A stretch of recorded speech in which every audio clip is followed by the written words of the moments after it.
Welcome to Follow Him, a weekly podcast dedicated to helping individuals and families with their Come Follow Me study. I'm Hank Smith. And I'm John Bytheway. We love to learn. We love to laugh. We want to learn and laugh with you. As together, we follow him.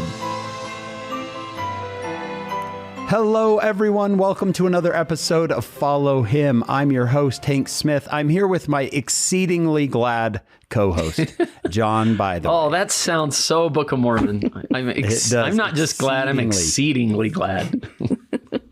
Wait till you get exceedingly glad beyond all... Glad beyond all measure. Beyond all measure. Beyond all measure. We can't even put a measure on it. We can't. Yeah. We want to remind everybody that you can find the podcast on social media. We have an Instagram page. We have a Facebook page. Our wonderful Jamie Nielsen runs those. So come on over and check out all the extras that we have there. And if you want to go to our website, followhim.co, followhim.co. And please take time to rate and review the podcast. That really helps us out.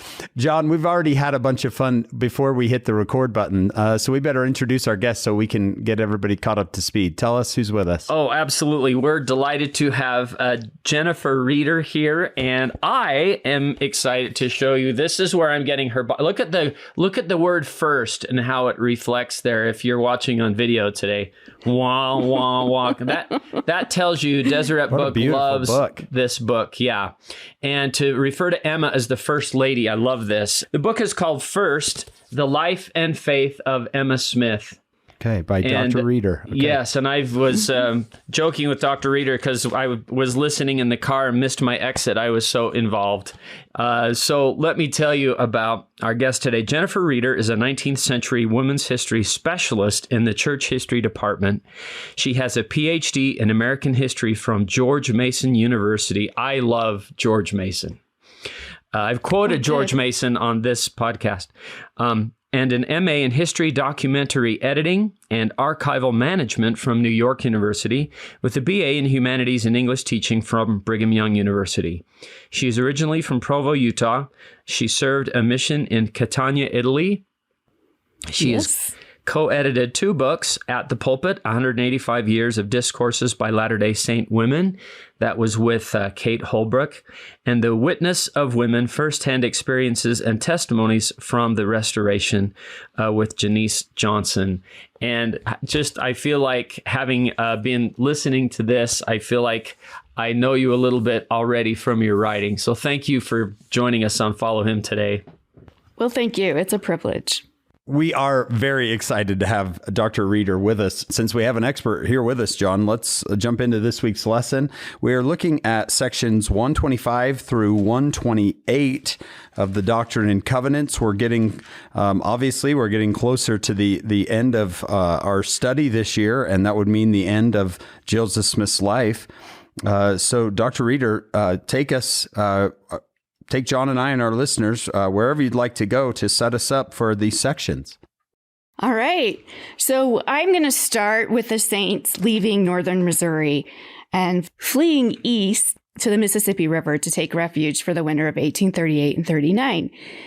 And they settled in various settlements along the riverbanks, both in Iowa Territory and in the state of Illinois. They had abandoned all hopes of immediately building Zion in Missouri, and they were despondent, as I can imagine. I'm going to bring in as many women's voices as possible. So I want to share the words of Elizabeth Haven, who was 19 years old. She wrote to her cousin, another Elizabeth, on February 24th, 1839. And I think this really gives us an idea of how the saints are feeling. She says, "Oh, how Zion mourns. Her sons have fallen in the streets by the cruel hand of the enemy, and her daughters weep in silence. It is impossible for my pen to tell you of our situation. Only those who feel it know." And then in her letter, she explains that the saints had been driven from the places of gathering out of the state of Missouri, from houses and lands in poverty, to seek for habitation where they can find them. The stakes of Zion will soon be bereft of all of her children. And then she says this, and this I think is the saddest. because literally, by the river of Babylon, we can sit down. Yes, dear E, her cousin Elizabeth, we weep when we remember Zion. Oh, man. And that was a 19-year-old wrote that? Uh-huh. Wow. Yeah. So it just depicts how sad and discouraged they are. The Lord had promised them that they would build Zion in Missouri, and they were all set to do that. And then it just didn't work out. Driven from county to county to county and finally out of the state. Right. So the largest number of saints settled in and around Quincy, Illinois, which was a true refuge. And the people of Quincy had first encountered the saints on their way to Missouri. So between 1834 and 38. And then in the winter of 1838 to 39, there were thousands of displaced saints walking eastward across the frozen Mississippi River. And many of them settled temporarily in Quincy. So the population in Quincy grew from 800 in 1835 to 2,300 in 1840. So within 5 years, and that's all because of the saints. My goodness. It's a flood of people. It is a flood of people, an influx of refugees or immigrants or whatever you want to call them. I think this is really interesting. The town of Quincy really prided themselves on being generous and benevolent. They had a Quincy Democratic Association, and they publicly denounced Missouri for their injustice toward the saints. Wow. There might have been a little state competition going on there. We're nicer than you guys. Right. Yeah, and they pledged to assist the Latter-day Saint refugees. So the townspeople gathered donations and arranged housing and coordinated with local communities to provide assistance for the impoverished saints. So it kind of reminds me of the news stories we've been seeing lately about how Latter-day Saints in Germany have worked to accommodate the Afghan refugees and how they're doing that all over. So I love that because I think it's just kind of a give and take. It's we've been in your position and we want to help you kind of thing. Although it's, generations later. Yeah, but that's a beautiful idea. It is that you see yourself in people that you are now able to help. And so you say, I was once in that place. That's a beautiful idea. Yeah. So back to Elizabeth Haven, she said that God has opened their hearts to receive us. We are hungry and they feed us, naked and they clothed us. The citizens have assisted beyond all calculation. And she also prayed that the heaven's blessings would rest upon them, which I think is really sweet. And I love this, that Eliza R. Snow, who later would be called Zion's poetess, wrote a poem and printed it in the Quincy Whig, the newspaper. It's called To the Citizens of Quincy. And she's very grandiose in her language, but she was very sincere. She said, "Ye sons and daughters of benevolence, whose hearts are tuned to notes of sympathy, who have put forth your liberal hand to meet the urgent wants of the oppressed and poor." It's actually a really long poem. I'm not going to read the whole thing. But at the end, it says, "The gratitude which emanates from spirits such as these is no mean offering, neither cheaply won, ye noble, generous-hearted citizens of Quincy." So nothing but high praise and gratitude. Yeah, that sounds very scriptural. She's kind of speaking scripture there. That is beautiful. That's how she writes. She's amazing. I think it's interesting that when Emmal Smith brought her children across the frozen river, she also was carrying the Bible translation manuscripts under her skirt, and the river wasn't frozen enough that they could all just ride in the wagon. So she gets out of the wagon and walks, and she's holding her baby and her toddler. You've probably seen the painting by Liz Lemon Swindle, and Julia and Joseph III are holding onto her skirts, and she's got these manuscripts, and she's walking across the river. And Joseph III grows up and talks about what a traumatic experience this was. So it's scary. Their dad's in jail, in the Liberty Jail, way back in Missouri, and they're just forging ahead. They end up staying in the home of Sarah Cleveland, who lives in Quincy. Her husband's not a member of the church, but Sarah later becomes Emma's first counselor in the Relief Society, which I think is awesome. Yeah. So at this point, the saints are determined to take advantage of the powers of government. They have been through so much in Missouri and even in Kirtland, and they really wanted to establish a city where they would be free to exercise their religious rights with the protection of legal authority, something that they had not been afforded before. So on December 16th, 1840, the Illinois governor, Thomas Carlin, and the legislature of Illinois were eager to get the votes of Mormon refugees. This is just stacking up for them politically, right? And so they created an act to incorporate the city of Nauvoo, which granted very extensive legal powers to the citizens. And this actually will come into play a little bit later in the sections that we're talking about today. So this charter, the city charter, allowed the saints to organize a legislative body of their own to create laws within the city and to create the Nauvoo Legion, which was a subset of the state militia, and to establish a university, which they didn't quite get to. And so they became an incorporated church in Illinois with Joseph Smith as trustee. And that's also important because at the end of his life, it was a problem for Emma. So this property's in his name. Right. And it now belongs to her, but I'm sure Brigham Young it also belongs to the church. The church, yeah. Right. Their finances were so inextricably linked together. Yeah. And Emma was very concerned about providing for her family. And Brigham Young was very concerned about protecting the church. And so there was a lot of tension that came up because of that. But we'll get to more about Emma on this charter. So also the Nauvoo period is a really interesting shift for Joseph. He receives less revelations during this period. There are 135 sections in our current Doctrine and Covenants that were written during Joseph's lifetime, but only 9 of those come from 5 years in Nauvoo. So he kind of shifts from receiving revelation to public speaking, which is something that we don't have the records of previously. But we do. He has scribes. They write down what he says.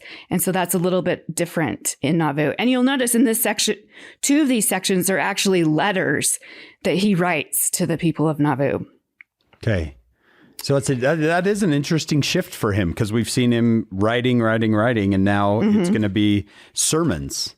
Yeah, right. which we don't have in the Doctrine and Covenants, unfortunately. Yeah. You know, it's interesting. He does preach 6 sermons, particularly to the women in the Nauvoo Relief Society. And those are in the Nauvoo Relief Society minutes and recorded by Eliza R. Snow as the secretary. I was talking to Laurel Thatcher Ulrich, a scholar in Latter-day Saint women's history, and she said she's convinced that the Nauvoo Relief Society minutes should be part of the Doctrine and Covenants. Yeah. Which I think would be so awesome, right?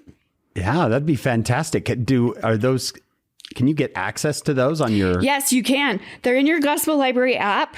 If you go under church history and restoration, so they're available there under the book First 50 Years of Relief Society.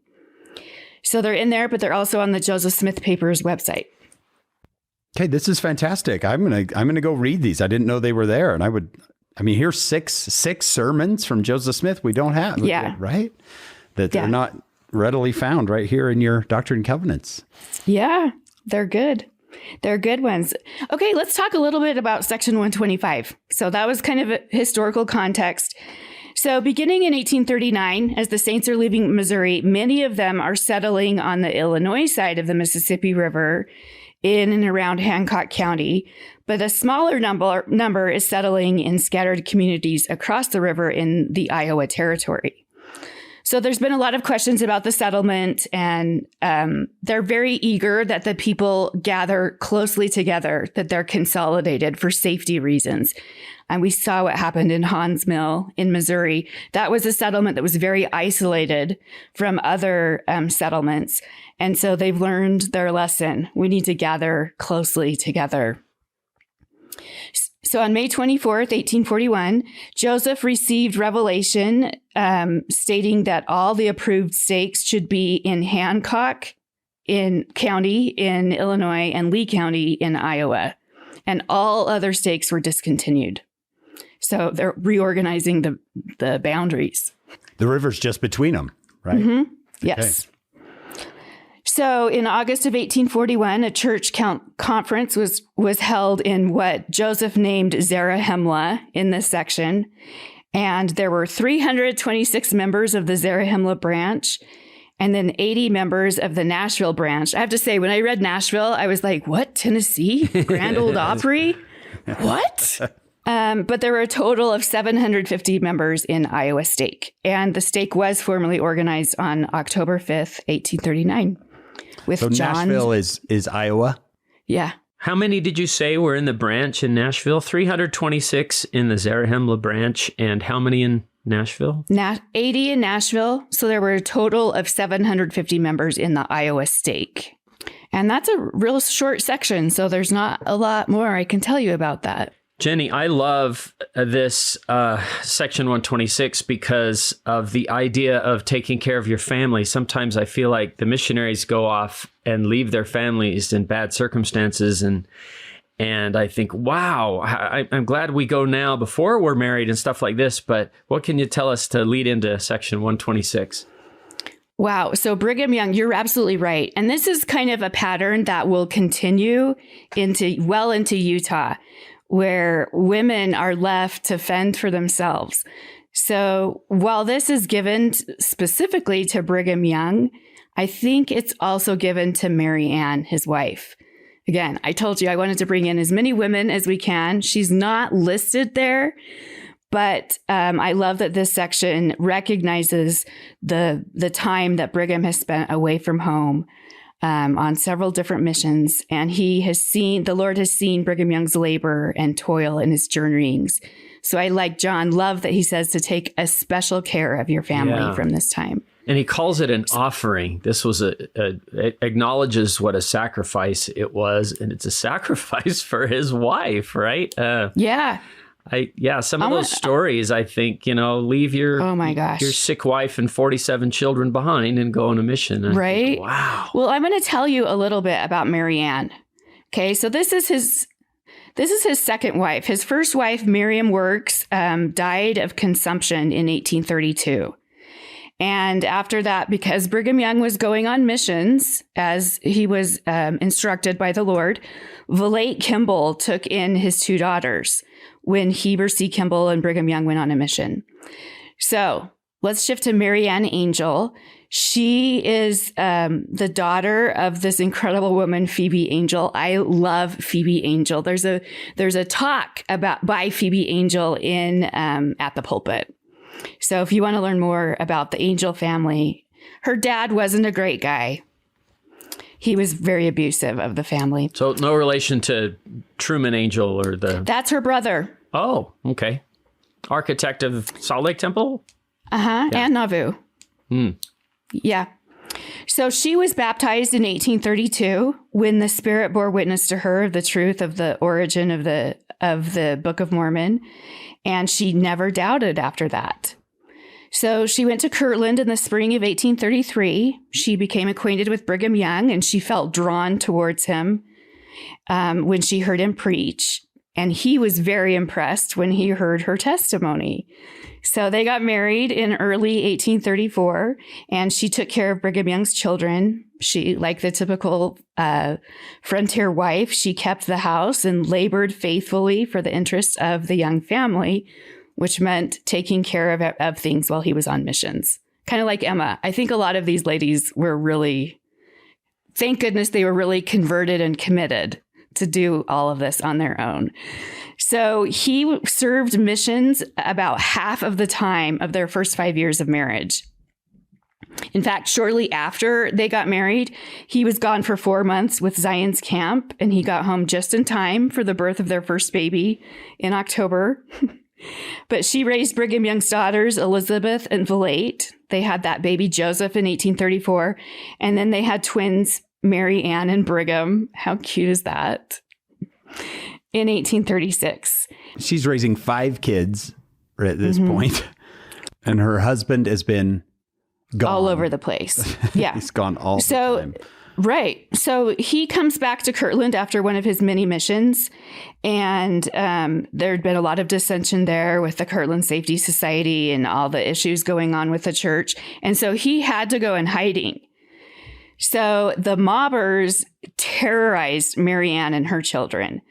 And when she finally was able to join Brigham Young in Far West in the spring of 1838, he was shocked at her condition. And he said this to her: "You look as if you were almost in your grave." Oh my goodness. Which I don't know if that was the nicest thing he could have said to her. Maybe Thanks, it's sweetheart. good to see you. Yeah.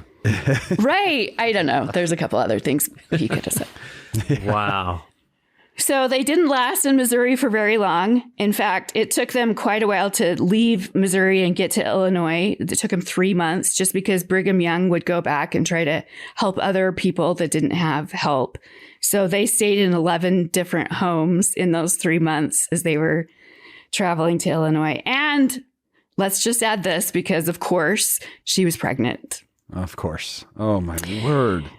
So Brigham Young left on another mission to England. She had a 10-day-old baby and 6 children.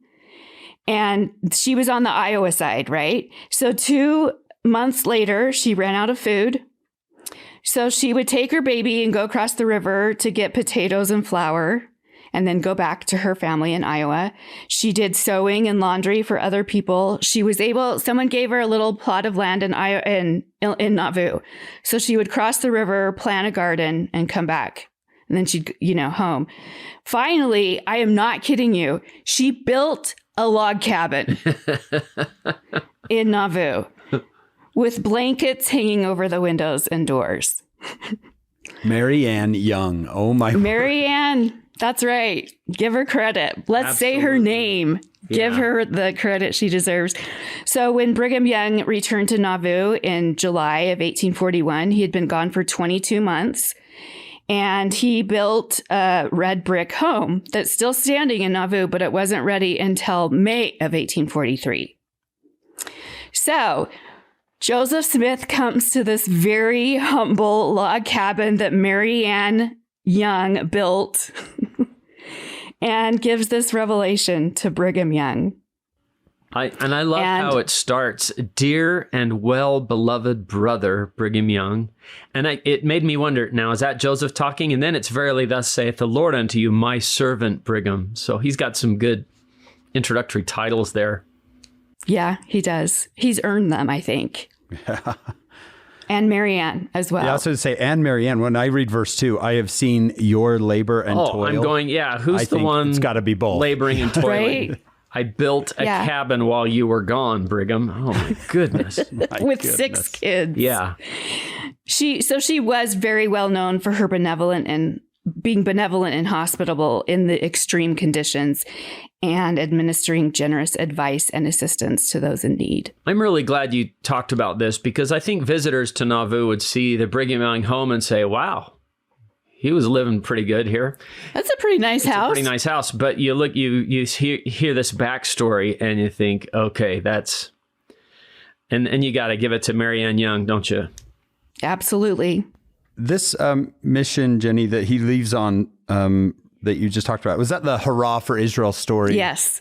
He was very sick. He and Heber C. Kimball were very sick, and they gave it everything. Yeah. So they were sick everybody too. Everybody in the home is sick. Mm-hmm.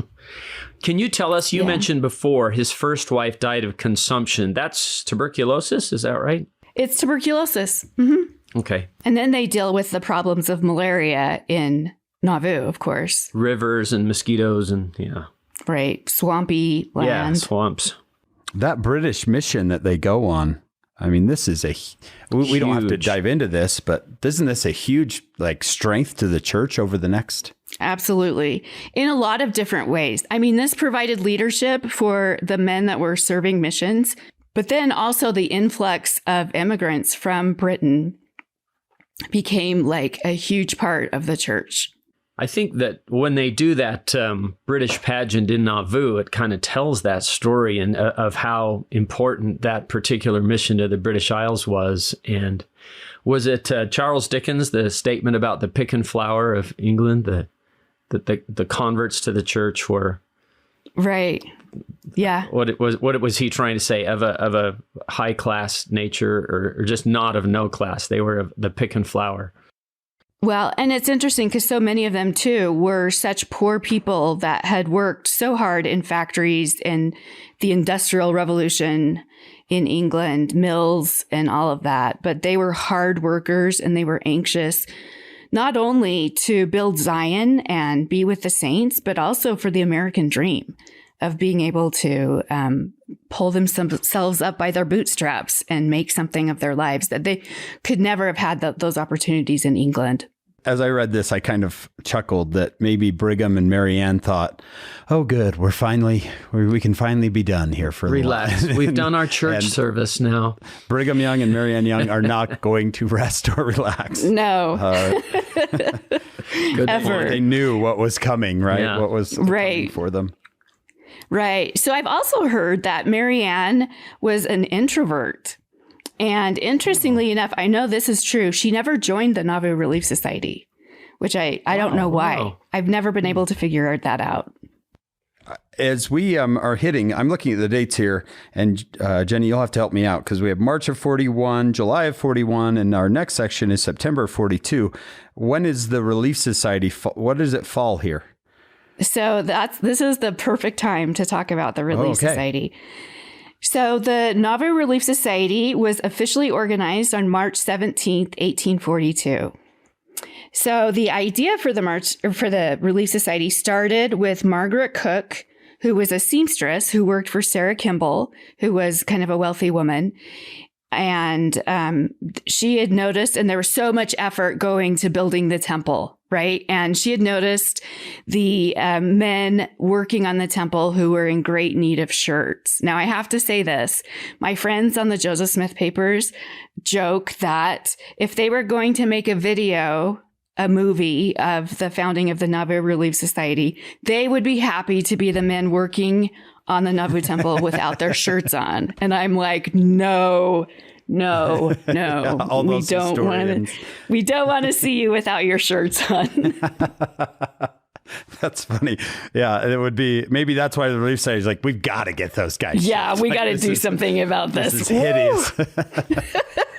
These are going to be church history paintings one day. We better get them closed. Yeah, Anthony Sweat's probably already done one, right? Of Yeah, the men. he probably has.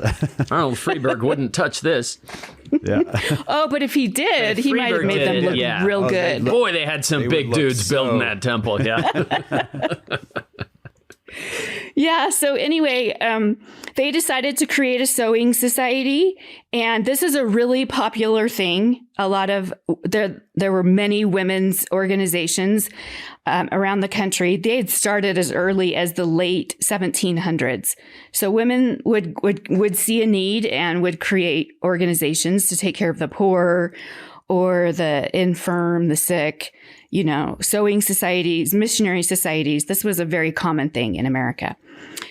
So they also knew that, so they gathered a little group of their friends together in early March and decided that they would create an official society and give themselves legitimacy or authority by writing a constitution. One of the women at that sort of planning meeting was Phoebe Rigdon. And the wife of Sidney Rigdon. She knew Eliza R. Snow, and she knew that Eliza had taught their family school in Quincy, our town Quincy. And she knew that Eliza had grown up. Her father had been a justice of the peace in Ohio, and Eliza had been his secretary and kept his records. So she seemed like the smartest person to do this. So they asked her to write a constitution for this sewing society. And this was Phoebe Rigdon and Sarah Kimball went to her. And Sarah gave her, you guys, this is a cool story. Sarah gave her a little journal, a little book to write the Constitution in.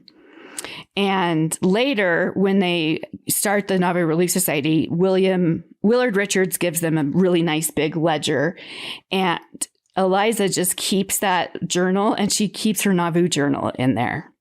So it's really cool. Like it's one of those books you could flip upside down and start from the other side, and you see this beautiful illustration in it when it was given to Sarah Kimball, who then gave it to Eliza, who was supposed to write a constitution in it, but then she kept it for her own journal.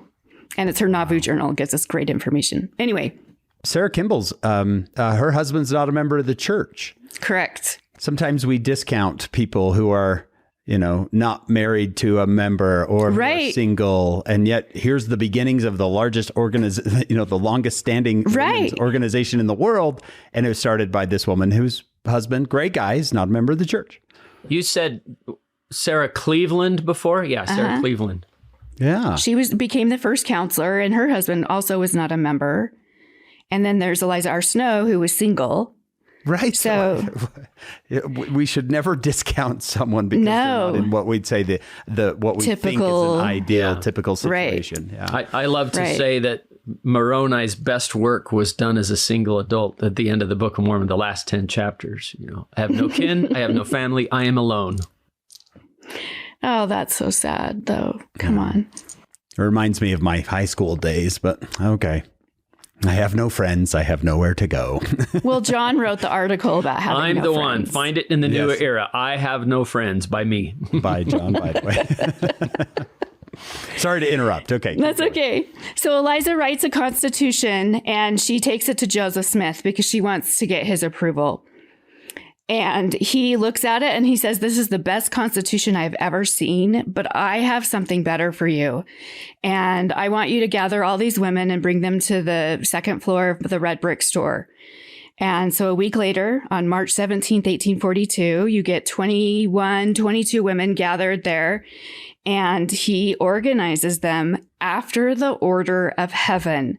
And that's a phrase we see quite a bit in the Doctrine and Covenants and throughout Joseph Smith's legacy, after the order of heaven and after the pattern of the priesthood.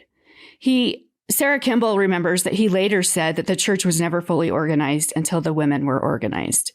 So this really is a crucial part of the complete restoration of the church. So they talk a little bit about what they want to name the society. John Taylor thinks they should name it the Benevolent Society. But Emma was the one that was like, no, we're not calling it the Benevolent Society, because there was the Washingtonian Benevolent Society, and they were known for a lot of corruption. And she's like, we in no way want to be associated with them. So she very early on sort of took the lead on this. She was elected or selected or voted in as president, which Joseph said came from her revelation in 1830, now section 25, where she was the elect lady, and she was the proper one to lead the Relief Society. He later said that whenever the priesthood was organized on the earth in any dispensation, when it was fully organized, the women were also organized. So we can't find that in the scriptures, but it makes sense to me. So I love that. So they created this incredible organization. Joseph Smith said that their purpose was twofold: to relieve the poor and to save souls. And I love that because it's a salvific organization. And Emma says on the very first day, she says, we are going to do something extraordinary. Oh, it's one of the best quotations ever. Yeah. If there was a boat stuck on the rapids of the Mississippi River, we expect to be called to their rescue. We are going to do something extraordinary. We expect extraordinary occasions. So I love it. And that is absolutely what happened. They had incredible opportunities to serve. And I believe this, and because I felt it myself. As a member of the Relief Society, I feel like when we go and provide relief to others, we find relief for ourselves. So there was a period when I was called to be a Relief Society president in 2010. I was in graduate school, living in Northern Virginia. And about 6 weeks after, it was a family ward. It was a huge ward. It was the Krystal City ward, for those of you that know the area. 800 people in the ward. And 6 weeks after my call, I was diagnosed with leukemia. And my bishop said, I really think we need to keep you in this calling. You have two very able counselors. And it was true. I did. I had the best counselors. And I was in the hospital for 5 weeks. And this is before Zoom, okay? In the olden days, before Zoom. The olden 2010-ish days. Right. Yeah. The Elders Quorum president got a camera for my laptop, and I participated in ward council from my hospital room.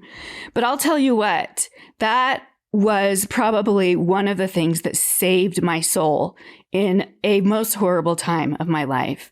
Because I could have just curled up in a ball on my bed. But instead, I had my laptop, I had my phone, I sent cards in the mail to people, and people would come visit me. Even less active people would come visit me, because you can't turn down a call to go visit a bald Relief Society president, right? Yeah, you're like, come visit. Right. We have this great picture. We had to do a picture of our presidency for ward history. We had presidency meetings in my bed.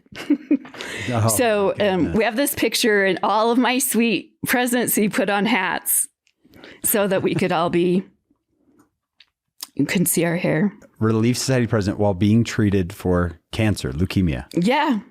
Yeah. Good times. It saved my life. Literally, it saved my life. I remember President Uchtdorf saying, it's often when we try to answer other people's prayers that we find the answers to our own. Yeah. It sounds like that.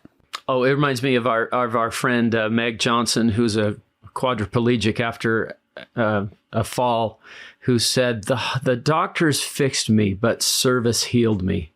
Her soul. It's true. You know. It's true. I remember a really hard day. I had the best compassionate service leader. So when I was home from the hospital, I had 2 years of chemo.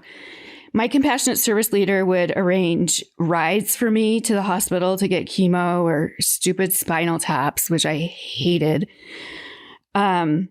Terry Echohawk was the Stake Relief Society president, and I think I threw up in her car 6 times on the way. Word. I had a plastic bag, don't worry. But one day it was just extremely hard. And I had roommates, but they were gone working during the day. And so my compassionate service leader set up a calendar where someone would come visit me in the afternoon just to check in on me and make sure I was okay. And one day it was my sweet friend, Mary Ann Anderson, and had been a really hard day. And she just sat on the stairs with me where I was sitting, and she just cried with me and put her arm around me. And that was just what I needed, was someone just to be with me. And it was my Relief Society sister. And I'm so, so grateful for that. So I have a testimony of Relief Society. Yeah, we're going to do something extraordinary. We are. In fact, I put that on my license plate cover. Oh, that's great. I love this. So much of this in your book. It's fun to hear it again about how it was organized and coming up with the name. And it was Emma who really pushed through the name Relief, wanted the relief in there, right? Yeah. Well, and just looking at Emma's life at the time, it was organized on March 17th, 1842. She, in August of 1841, so that's, 6 months, 8 months before, she lost her 14-month-old son, Don Carlos, to malaria. And then in February, she had a miscarriage, and she found out her mother had died. So I think the timing is so interesting because she needed this group of women, and she needed a place where she could feel safe and she could feel loved. And it came. Oh, my goodness. And she hadn't seen her mom. No. In fact, this kind of transitions into Baptisms for the Dead a little bit. See if you can follow my segue. Okay, yeah. Okay, let's do it. So when Joseph and Emma left Harmony in the early fall of 1830, Emma said goodbye to her parents and never returned and broke off a relationship with them even. And I think they were going on their way to Fayette, New York, which was quite a journey from Harmony. But I think it really reflects what the Lord told her in section 25, that she should go with Joseph at his going. Now, this was hard. Her father didn't approve of Joseph. And their family, the Hale family, was a very tight-knit family. And when her siblings got married, they all stayed in the area, right? And her father was just concerned about Joseph, not the fact that he was uneducated, because her sisters had married people that were uneducated and poor, but the fact that he worried that he would take his daughter away and that he wouldn't be able to provide for his daughter. So he was really concerned about that. So in 1830, she said goodbye and never saw them again. And when she heard that her father passed away, which was sometime in 1841 or 42, 41, I think, her nephew was living near Nauvoo. And so he came and told her the news, and Emma immediately sat down and wrote a letter to her mother. And it was the first letter that she had written. She caught her up on all the kids that she had and that she'd lost. And she begged her and her siblings to come to Illinois. Even if they didn't have to join the church, she just needed family there. And her mother was too sick to come. So she died in Harmony. But I actually I love that Emma's first baby died in Harmony, and her parents were buried right next to that baby. Oh, so, I didn't know that. Yeah, it's so beautiful. Yeah, if you go there today, those graves That's are all still been there. restored, that area, really nicely. Yeah, it's beautiful. Yeah. Uh-huh. Yeah. I never knew that she hadn't written, and then finally she wrote to her mom. Yeah. So actually, next I want to talk about baptisms for the dead. But immediately when Emma heard that her father had died, she did his baptism. She was baptized for him in the Mississippi River. And I love that. This is, of course, before the time when Brigham Young said, okay, you have to do it. It's solely by gender. But there's some other great stories. And we know that Joseph Smith first taught that doctrine in August of 1840 at the funeral of Seymour Brunson. So it's interesting. We don't have a revelation on that, but we do have 2 letters that came in. This is all going to come together in this really cool way. You guys just hold on to your seats. So we don't have revelation written down in the Doctrine and Covenants about baptisms for the dead, but we do have these 2 letters that come in September of 1841. This idea of losing people that hadn't been baptized into the church was really troubling for the Smith family because of the loss of their son and brother, Alvin. He was such a dear person to them. And there were many others. So one of the people that was in the congregation listening to this sermon by Joseph, remember how I told you that he gave more sermons and less revelations at this time? One of these women, she's become one of my favorite women. Her name is Jane Neyman. And she and her husband were from Western Pennsylvania when they joined the church, and they had their teenage son, Cyrus, had died. And she and her husband often talked about how they wished he could be baptized. So they moved to Nauvoo. They're so poor. Her husband dies. They're destitute. In fact, she later receives assistance from the Relief Society because they're so poor. So Jane Neyman was actually the first person in this dispensation to be baptized for the dead. And she went into the Mississippi River and was baptized for her son, Cyrus. And Vienna Jacques, who you've probably talked about before, rode her horse into the river to be the witness. So there's our example of the first female witness. Isn't it awesome that today women can be witnesses? And it's just a beautiful story. So again, Emma was baptized for her father when he died. She was baptized for her mother and for her sister and some friends. But I would love to share some more women's experiences, if that's okay, with baptism for the dead. Phoebe Woodruff was living near Nauvoo when this talk was given by Joseph, this understanding of baptism. And so she and her husband, Wilford Woodruff, was on a mission in England. And this is what she wrote to him. She said, "Brother Joseph has learned by revelation that those in this church may be baptized for any of their relatives who are dead and had not a privilege of hearing this gospel, even for their children, parents, brothers, sisters, grandparents, uncles, and aunts. As soon as they are baptized for their friends, they are released from prison, and they can claim them in the resurrection and bring them into the celestial kingdom. This doctrine is cordially received by the church, and they are going forward in multitudes. Some are going to be baptized as many as 16 times in one day." They were so excited. And then Wilford Woodruff recorded that the moment I heard of it, my soul leaped with joy. I went forward and was baptized for all of my dead relatives I could think of. I felt to say hallelujah when the revelation came forth, revealing to us baptism for the dead. I felt that we had a right to rejoice in the blessings of heaven. It's so beautiful. And those quotations for our listeners are in our Come Follow Me manual. Yeah. So page 191. They're gorgeous. So yeah. And it just, this is one of those doctrines that, Joseph Smith said once that good doctrine tastes good. I can taste the spirit of eternal life, and so can you. This is one of those that you kind of hear it and you think, of course, of course, the Lord would make a way for them to receive the blessing of the ordinance that never had a chance to hear it in this life. It's one of those, well, of course, this fits. And so it's fun to hear their reaction. Imagine hearing that for the first time, Yeah. Did any of you guys see the musical 1820? Yes. Oh my gosh.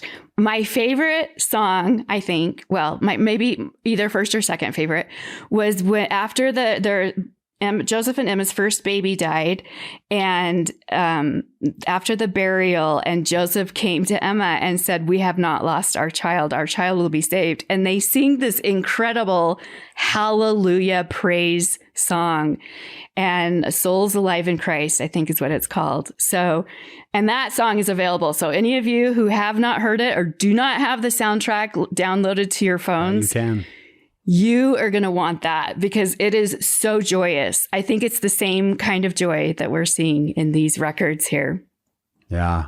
Yeah. I saw that show and I thought I remember that song. I remember that's such a beautiful moment. You can feel how happy they were to know that they hadn't lost that baby forever. Yeah. And contrasting that with what does the preacher say at Alvin's funeral, right? Yeah. Sorry. He'll burn in hell. He's an example to all of us, right? Put those two side by side and it even tastes better. Right. The truth. Right. Yeah, it's incredible. Yeah. There's some other accounts there in the Come Follow Me manual. Vilate Kimball writes to her husband Heber when he's on his mission, and she calls it a glorious doctrine. So it's really, really, really exciting. And that's really the central message of these last two sections? Yes, it is. Okay. It is. So let me tell you a little bit about what's going on. Joseph Smith had to go into hiding. Let me give you a little background because this involves the Relief Society. So the people in Missouri, the governor, the ex-governor, Lilburn Boggs, had wanted to extradite Joseph back to Missouri. And they all knew that was a death trap for him. And so Emma and the women of the Relief Society in August of 1842 wrote a petition and had thousands of people sign it. And they took it. So here's who took it to Governor Thomas Carlin of Illinois in Springfield: Emma Smith, Eliza R. Snow, and Amanda Barnes Smith. Now, this is so fascinating to me because these three women had experienced the tragedies of Missouri. Emma had her husband in prison. Eliza had a lot of stuff going on, some sexual assault, most likely, lost everything. Amanda Barnes Smith was a widow whose husband and son were killed at Haun's Mill, and she had to deal with the repercussions of that in getting her family and a very injured son to safety in Illinois. So these were three women that were very acquainted with the troubles of Missouri that took this petition to Governor Carlin. And he was very kind to them and very gracious. And after he said he would do everything he could to protect Joseph Smith. After they returned back to Nauvoo, Emma keeps up a correspondence with him. And these letters are now in the Community of Christ, the Reorganized Church of Jesus Christ, in their archive in Independence, Missouri. And if you read these letters, they are amazing. She is smart as a whip. She knows the city charter. She knows the state charter. She knows the U.S. Constitution, and she knows how to speak in a way that will appeal to, in the language of politics and policy, and she knows what she can demand. And I love it. She's amazing. So despite this correspondence between the two of them, Governor Carlin didn't keep his word and allowed people to come try to extradite Joseph. And so Joseph went into hiding.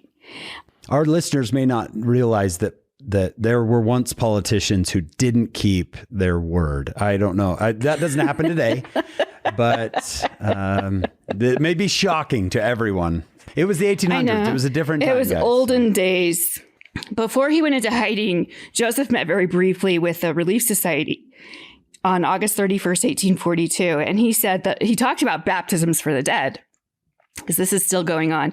He says, all persons baptized for the dead must have a recorder present, that he may be an eyewitness to record and testify of the truth and validity of the record.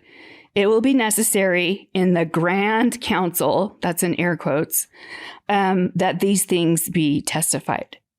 And so then, just the next day, he writes a letter that is now section 127. Please join us for part 2 of this podcast.